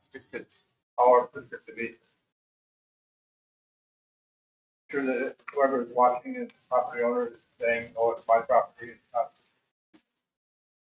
But if do something like this, we have it, I think we have our legal, we have no legal problem. If we want to. And I did see in here too that they said that they did not put the obstruction there. Well, the branches were cut. You can see they're big limbs that are cut. So somebody placed them there, and if they didn't place them there, then they should not have any problem with us removing them. I mean, I can kind of see that I wouldn't want four-wheelers zipping past my yard either, or down my road like that, if that's really happening, or I don't know if we want to consider just having it, like no ATV going through that area. I mean, that would be an option too. I don't know what kind of discussions you have had with the homeowner besides what we have here. If that's the problem, that they don't want the ATVs going by there, that we could walk, no ATV traffic. And- No? No. No? That's what it's for. Okay, well, I think we should just move the brush. So, that motion directing staff to do that? Yes. I'll support. Then moved by Councilor Bird, supported by Councilor Beyondich to direct staff to remove the brush that is blocking the prescriptive easement the city has. Is there any further discussion? I would like to note that the person that's communicating from 23 2nd Street North, which is obviously their address, so there's obviously a road there. The orange line is not even on the property of the person, and I did speak with the property owner on the south side of this line, who also owns the garage on the north side of the line, and it was not him, and I don't think he just did not want to get into a neighborhood dispute over it. So, but it's technically on his side of the line if you even look at it. So, Motion on the floor, all in favor? Aye. Opposed? Motion is carried. Just got another one for you. Item 9G, discussion and action on potential city street encroach.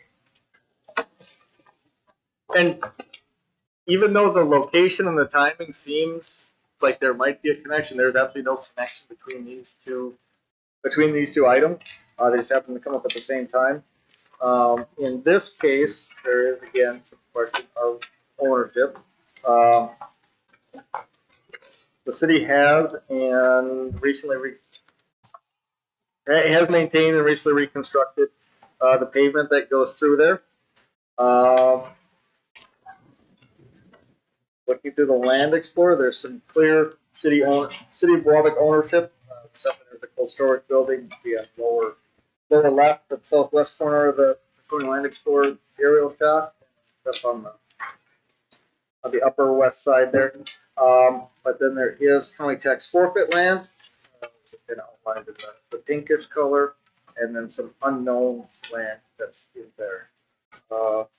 Property owner, and I believe there is some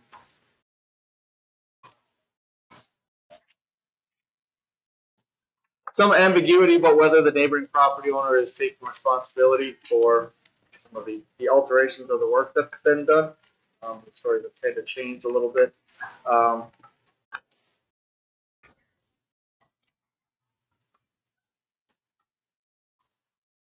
What's the problem? So. That's what I want to know. What is the? I don't see. This is not his property. He put up like, reflectors with ropes on city property by the old storage garage there. You know Okay. where this is? Yep. Okay, so he's like blocked off city property. He's, put this big pile of dirt on that property. So I don't know if he did it so he could park vehicles there or what, but it's not his property. So he's altered property that is not his property. And then where he put his steps, I don't think you can put your steps right up to the road. So where all this dirt is, he's watered excessively, like 3 hours a day. I bet he's out there watering. He's crumbled the blacktop where this dirt is now. So now he's building in with dirt because he crumbled the blacktop away from watering it so much. Because I walk by there all the time, and I could see like the street being crumbled away. And then all of a sudden he puts these steps in, and I don't know because, like, when you're putting up a fence, it's supposed to be what, at least 4 feet from the blacktop, the easement or whatever, 12, 25 feet from the center line of the road or something like that. And he put them right up to the blacktop.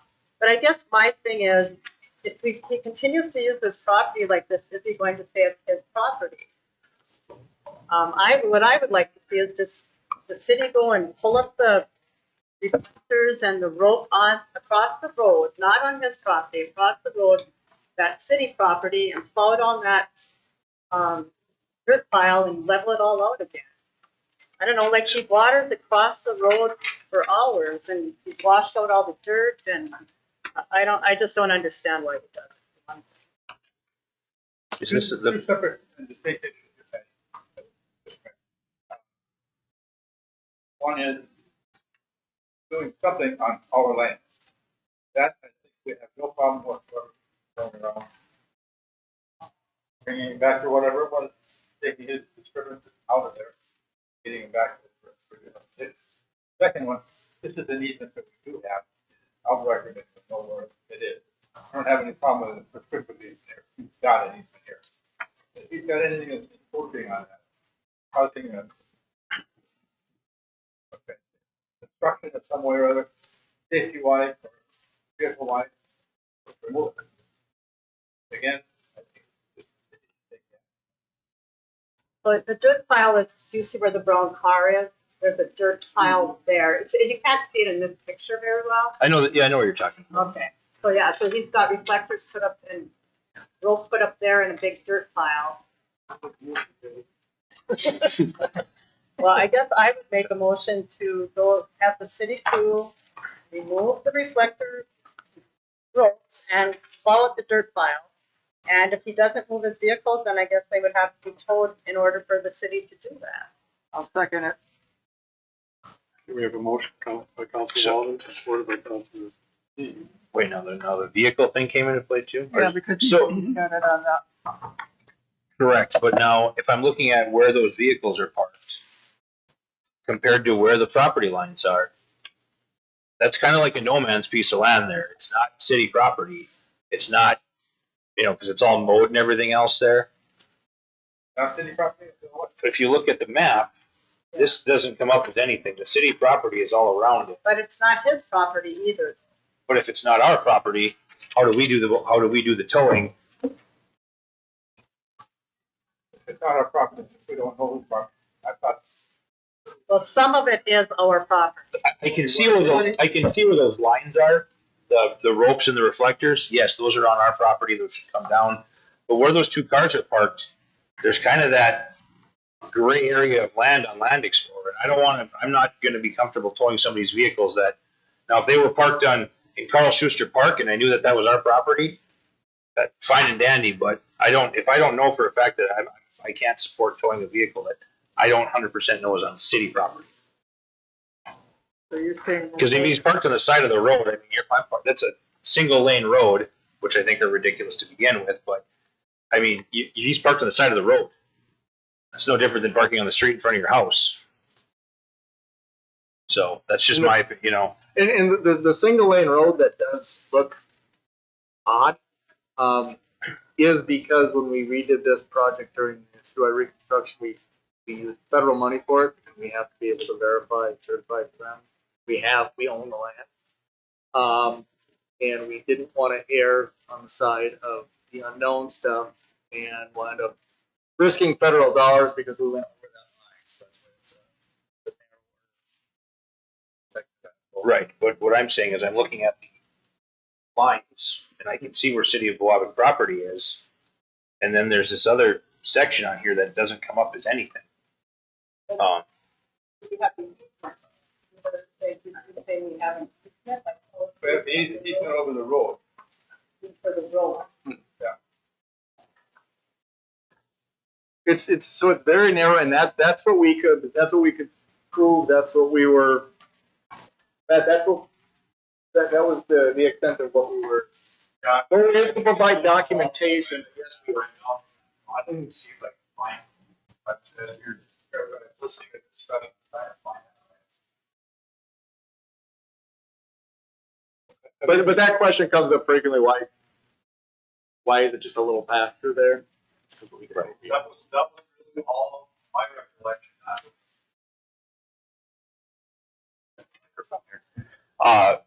When we were doing it, my recollection was we didn't have enough actual right of way through there at the time to make it any wider. It was more like an alley, is what we ended up going with. Which makes That's sense. why it's so narrow. But I'm gonna see if I can find it, and see what in that area, if we ended up getting an easement or what we defined as right of way. And we had something, but we had to, because like Jeff said, the federal USDA required it. So I got to go back and You had to have some documentation. You put all that money in. Yes, What about the one piece of land that we don't know? that's what I was looking at. Okay. To see if I could find what we did. So we've got a narrow road too that says there's no signs denoting no parking.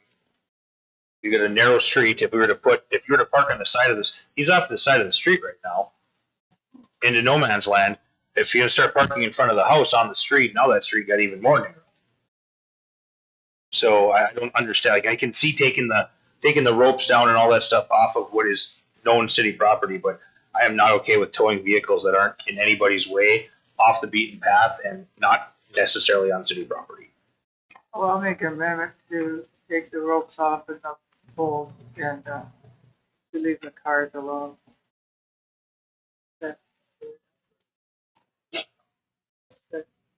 Oh, yeah. You're amenable to that?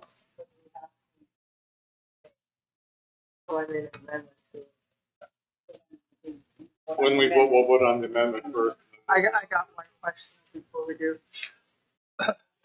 What about this ramp going up to the street?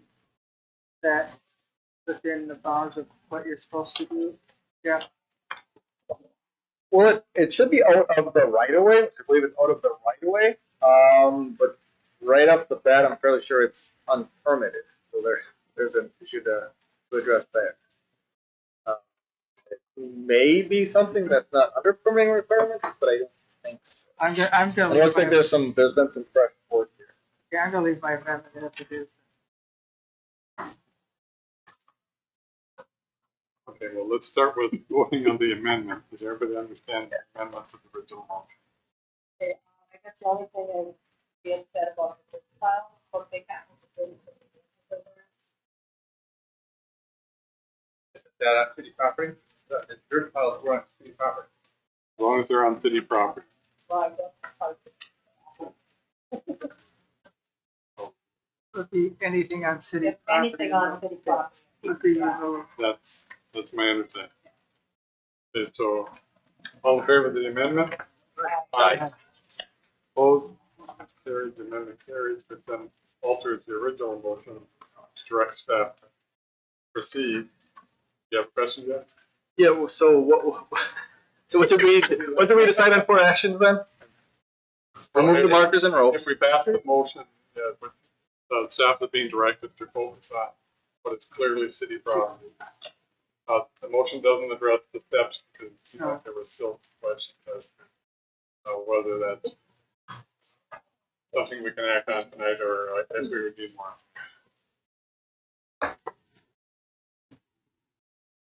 But the so-called no man's land is not true. That's a legal term. Well, I'm sure it is. Everything's a No legal term. person's land. So the original motion has been modified, so we're going to vote on that. Everybody's ready? I'm sure everybody's together. All in favor? Aye. Opposed? Motion is carried. And I'm sure hoping Shannon got it. But that's what the recording is for, right? And now she can go back and watch it on YouTube. Which is something we all are excited to do. With that, unless there's something stopping me, I'm going to move on to the next item. 9H. At the last East Range Joint Powers Board meeting, it was pointed out that the strategic plan for the Joint Powers Board has 3 regional initiatives, and they were asking each community to decide if they wish to be part of that initiative, and if so, how they wish to be represented. The first was a cannabis task force, the second was a trails task force, and the third was cooperation on capital projects. The cannabis task force, I think the discussion that occurred at the Joint Powers Board meeting is whether the 3 communities plus the township wanted to align any kind of ordinances or they set up relating to that. Trails task force is, again, having a task force so the communities can cooperate on the promotion and development of trails. And the third, of course, is working together on capital projects. Mostly the discussion centered around if any particular city wishes to participate, how do they wish to be represented in the task force? And I know that this council has discussed the cannabis in the past, and expressed no particular interest in developing any kind of ordinances. So that could conceivably be an easy one where we just opt out of that, whatever task force develops for that. And the other 2 maybe a little bit more discussion, but I was charged with bringing this back to the council, and so I'm throwing it out to the council how you wish me to respond to those initiatives, which I'll report at the next report. Am I correct in that there is no particular interest in working with the other communities, lining our ordinances that we might develop? I don't want to put any words in anyone's mouth. That's my recollection. Unless we want to capitalize on the budding industry. That's just cannabis. I can sure. If you've got manufacturing, it's a legal product. Some people in the 20s were prohibition. I mean, unless people just want to go to meetings to go to meetings, I have no desire. The state's got a regulatory board, and it's already too overly regulated. There's some capital problems here. But on the other note, the Trails Task Force is by far a fantastic. This easily work together. Same with capital projects. Yep. Yeah. That's just I agree with you on that, Steve. I'm not sure about the cannabis task force, if there is. There are things that we have in place if we want to have that in our community or not. I mean, I think over in York, they already have. the old Dukes is turning into a co-op. Yeah. Their business is all set, they put a moratorium on it right away. State legal, why would you go? They put a moratorium, they divide it. Seems like a big giant waste of time. Unless we want to look at how we can capitalize and get a dispensary here, or tax it here, but that's going to be a population-based system. And I don't think that was the intent of the proposal. I mean, I think we decided to do it.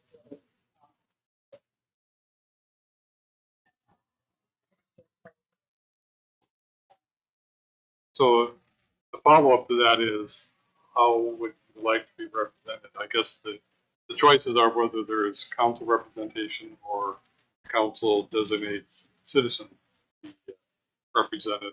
Uh, And one of the reasons I'm bringing this forward is because most likely this is the 2025. I'm not going to be sitting up here. So if you wish to have some sort of representation from the elected body, I can bring that back for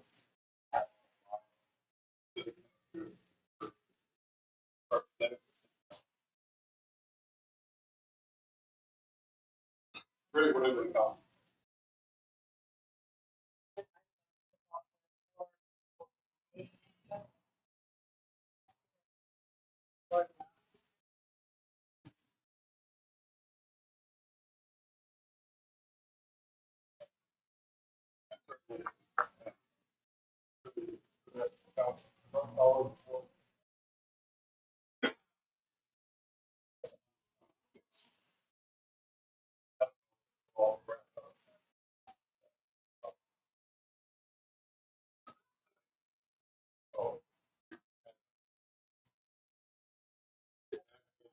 As council,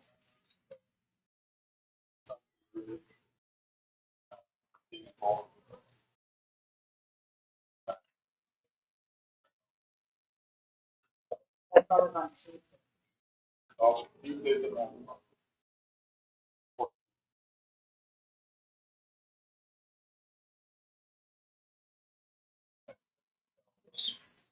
Or Tuesday.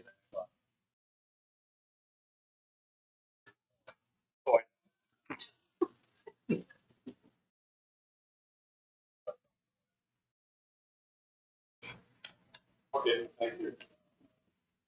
I will convey back Biwabik,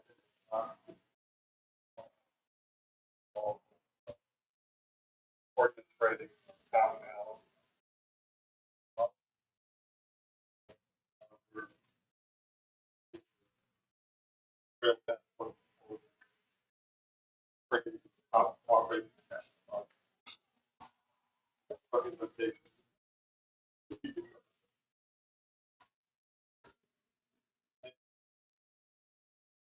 I believe, 9I was, had a question related to it. Well, I'm one, each month I ask if there's any expenditures that are not budgeted. And for 2 years, I've gotten good responses that basically are running with the budget.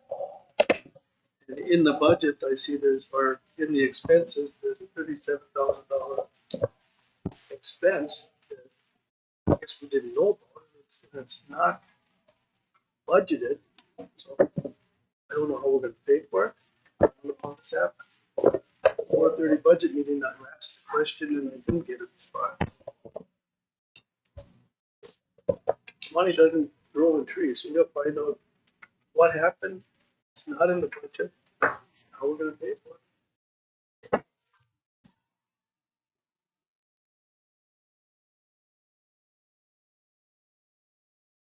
That's all I'm asking. If it was a public work, administration, they call. This from Sappin's Plan of Fire Department.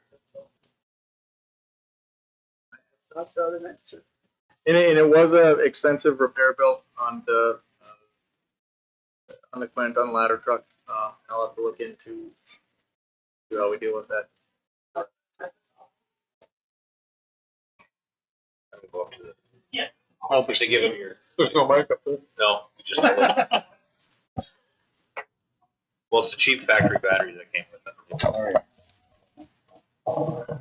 Yeah, Councilor Berg, valid question. We had dollars budgeted in the repair item for the Quint for painting the ladder, which was based on last year's inspection. Taking the gloves, which is just it's a piece that goes on the bottom of the ladder, going through and painting, touching up all the rust. That was we had for repairs to the Quint, we had 22,000 in the budget. We deferred on that repair The lighting piece, there's two invoices that you're looking at there that combine to that total. The lighting piece was the truck actually lit on fire a couple times, and the electrical needed to be the priority. So we did not budget that repair, and unfortunately, to update some of those lights, the tail light actually burnt out, and not the bulb, the actual bezel was melted. So to take that strobe system out, we kind of had to do an all or nothing approach. You had to do all the lights. So that's that one particular repair. We had in the other invoice, there's some planned maintenance that's in the maintenance PM line for the normal ladder service, hydraulic service, etc. So there is about 26,000 that was budgeted for maintenance and repair on the ladder. We had to shift some things around. I put in this year's budget request for 25 to get back to the painting because there's some rust on the ladder. So a good portion of it was budgeted. To Jeff's comment, there was some unknown stuff. The motor turntable bearing went, so we had to take that. It was squealing for quite some time, and in the last operation of it, it was, our crew said audibly, there's a problem. You probably shouldn't use the ladder. So we had to, while it was down in Apple Valley, I said, can you inspect, diagnose? And when they took the motor off, they said I wouldn't put it back on. It probably won't turn again. So that was about $3,000 just for that component. Trying to go through some of the other things. We did have some miscellaneous things. The door handle was broke. There was some safety items we had to take care of. That was unbudgeted, unplanned. Was the brakes were out of adjustment. Did not pass DOT inspection. And some of those parts were seized, had to be replaced. And there was one other, steering cylinder was leaking, and that was another safety item we had to take care of. Prior to this truck, we already over prior to this even leaving. We've been watching every department by month. Yeah, I guess It was over, and all of a sudden, I'm confused because you keep saying it's budgeted, but we were already over the budget prior to this truck leaving. I'd have to go back and look at some of what those other repairs were that got us there. I don't know where the stuff that we've been purchasing for, as far as what line it's fallen in 24 for the squad, but I do believe some of that equipment has fallen in that, which of course that's not, we've accrued different money for that, but it still lands in the expense line. So I know that some of it, it's not all of it for sure. But that's a good chunk of it, I would say.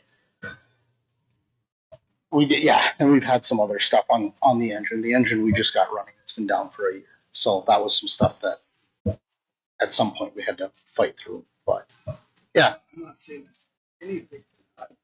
No, I agree. But I'm just trying to give some clarity as to what was done for that and what was the requirement and what was where we're at. But Jeff and I can certainly take a look at some of the other stuff too and try to bring some answers as to how we got there.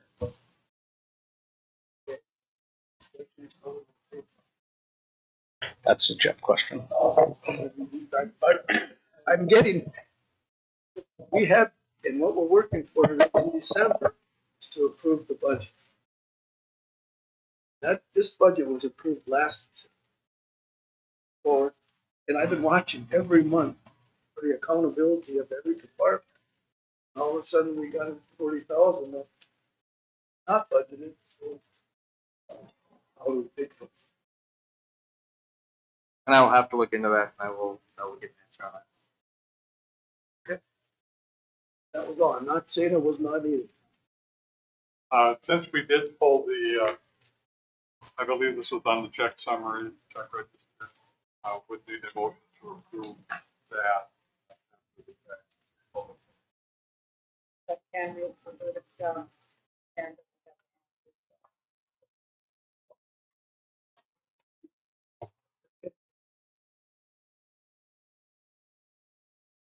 Given that there's a number of other expenditures on there. Can't pull up every one on the list. So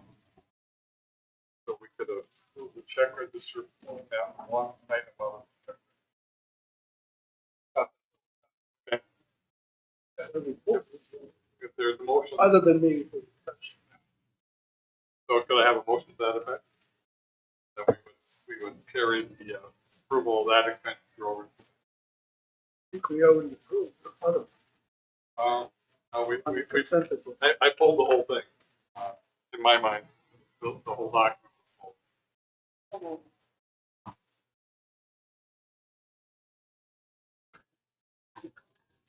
Okay, is there support? Support. Did I hear support? I did. Thank you. So all in favor? I do have one question while we have. Go ahead. So, you know, we're obviously, I get a little nervous after pulling this one check from the report. But they obviously did the work.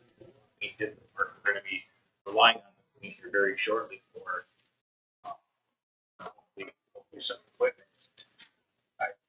Do we not have any sort of reserve for emergency such as this? I realize that we approve a budget in December, but if there's not a way to shift some money around, I mean, we've got to provide fire protection to our citizens.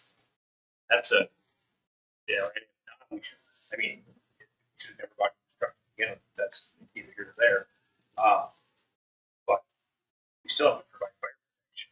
We should probably be looking at our new budget to make sure that we can afford unexpected, be able to afford unexpected expenses like this.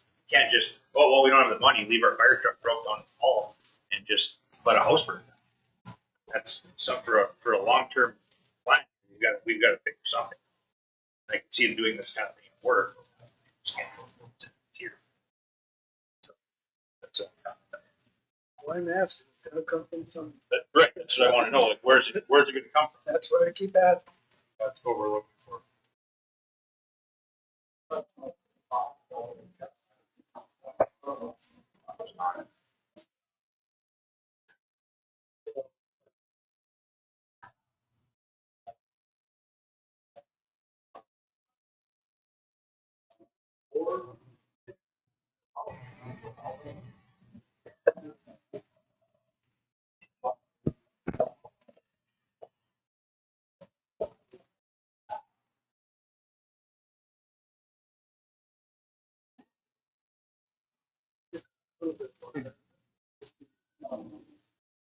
That may be the answer. Looking for an answer. We need to pay it from someone. Right. The only thing is your whole budget, your budget is in the deficit. Whole year.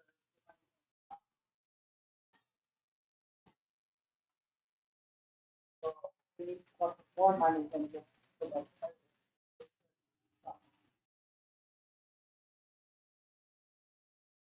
Okay, we have a motion on the floor. I think everybody understands it. All in favor? Aye. Opposed? Motion is carried. Item J, acceptance of election results. Once again, congratulations to the election winners. This is an annual task the council has to formally accept these, and Shannon informed me that once that is done, we each get to sign the document that goes with the Secretary of State. We're all going to sign the same copy. I'll make the motion. We approve the election results. It's moved by Councilor Beyondich, supported by Councilor Waller. Further discussion? Hearing none, all in favor? Aye. Aye. Opposed? Motion is carried. So I'm going to sign it quickly and then I can pass it around. Shannon tells me each of us, since we're here, does have to sign. I'll start with Councilor Waller. And while we're doing that, item 9K, which was the approval of the warming shack. I think there was going to be some discussion about how to approach this.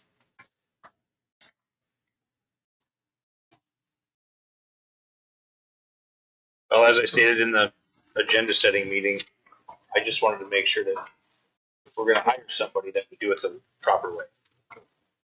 So, and I, like I said, according to the city attorney, we should post for the jobs.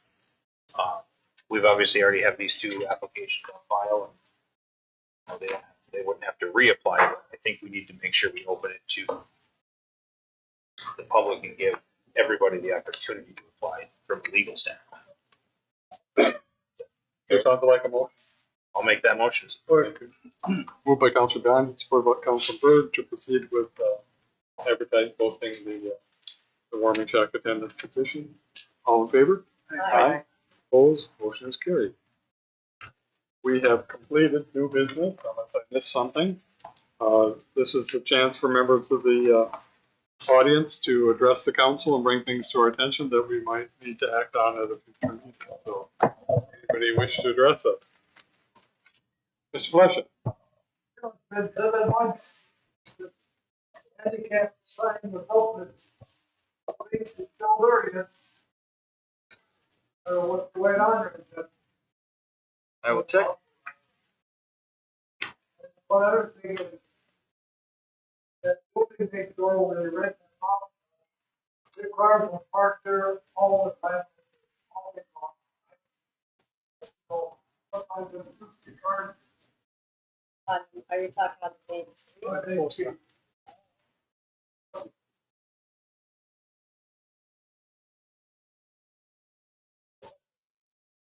So Ty, are you aware of that? That people are parking on the main street overnight? so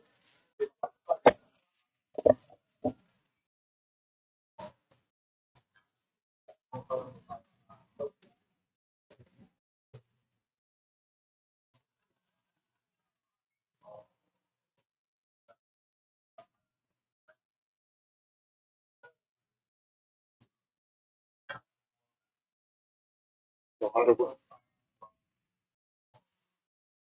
So, but on even day, they would have to fight.